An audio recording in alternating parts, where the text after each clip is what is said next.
Welcome to Chat and Dish. I'm Casey Quaretti, and today I'm thinking cobbler, specifically peach cobbler that we're going to put a new twist on. We're going to actually make browned butter upside down peach cobbler. How's that sound?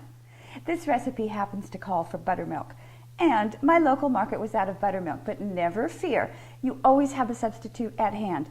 Just take your milk, measure it out to how much you need, and then add about a teaspoon of lemon juice, give it a little stir, set it on the counter for 15-20 minutes, and you've got the perfect substitute.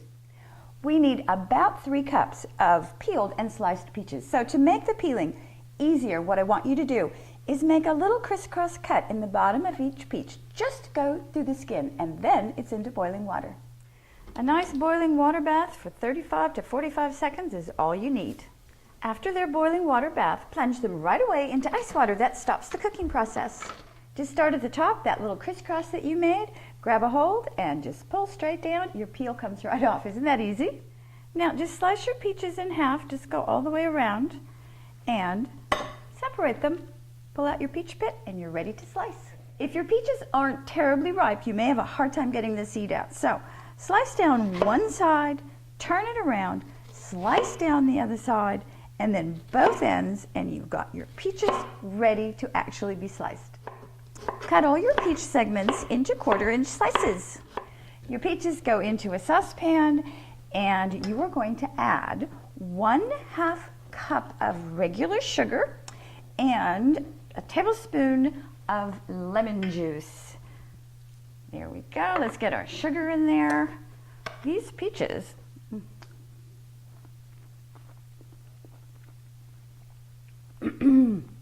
you know what? These peaches aren't too sweet. I think I'm going to add a little bit more than 1/2 cup. Just a little extra. Mix your peaches, sugar, and lemon juice together over medium-high heat. You want to bring them up just to a simmer, then take them off the heat and set them aside. Now it's time to make the yummy browned butter. Start off with a small saucepan, 4 ounces of butter. I want you to melt it over medium-high heat.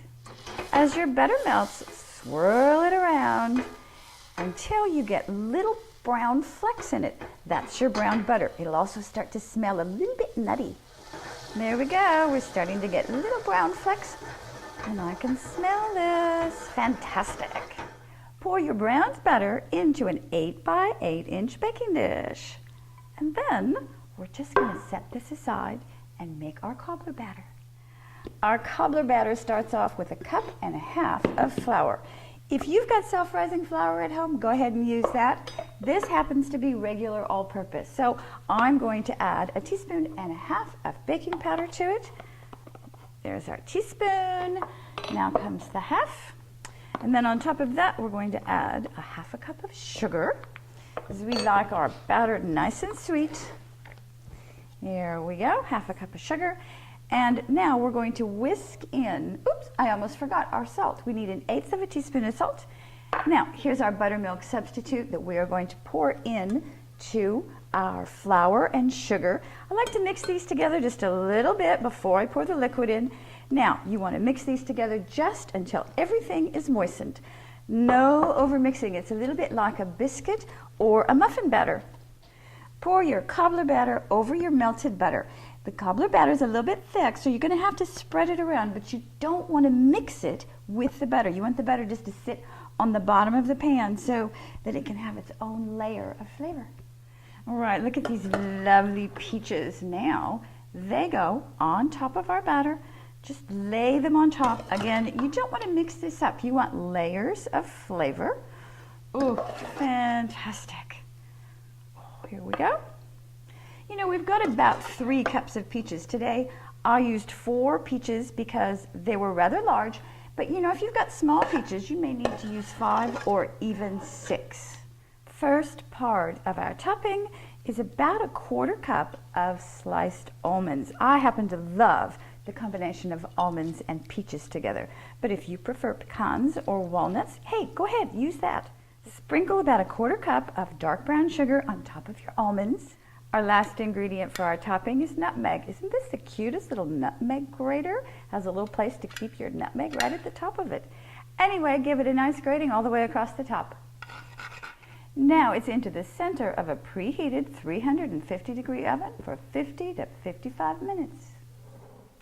Hot out of the oven are browned butter upside down peach cobbler. Ooh, but think of it this way. The world is your cobbler now that you know how to make it. You can use apples, pears, nectarines, berries, whatever you want, make it yours. If you're going to have a sweet treat after your meal, make sure that it's something that's really special. And the browned butter that we poured into the bottom of our baking dish makes this cobbler over the moon fantastic.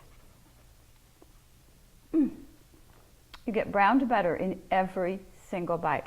How great is that? I'm always reading that broccoli is absolutely the healthiest vegetable you can possibly eat. So today I'm going to send you over to Amy's Savory Dish for what she calls absolutely amazing broccoli. And it truly is. 6 minutes cooking time, a little mixing up, and you've got a broccoli dish to serve your family that's not only healthy, but delicious. So get your healthy on over at Amy's Savory Dish. I love blogs that are a combination of two people that are working on them. So today I'm going to send you over to meet the Hungry Couple. They live in New York City. They have a magnificent blog. And right now on offer, they are giving us blueberry cheese crumb cake. Oh, I love a good crumb cake. And this one is A+ fantastic. So go and find a sweet blueberry treat over at Hungry Couple. As always, thank you for visiting. Until next time, I'm going to miss you, and I'm going to be enjoying this fantastic browned butter upside down peach cobbler. You really do have to try this. Let me know how you like it.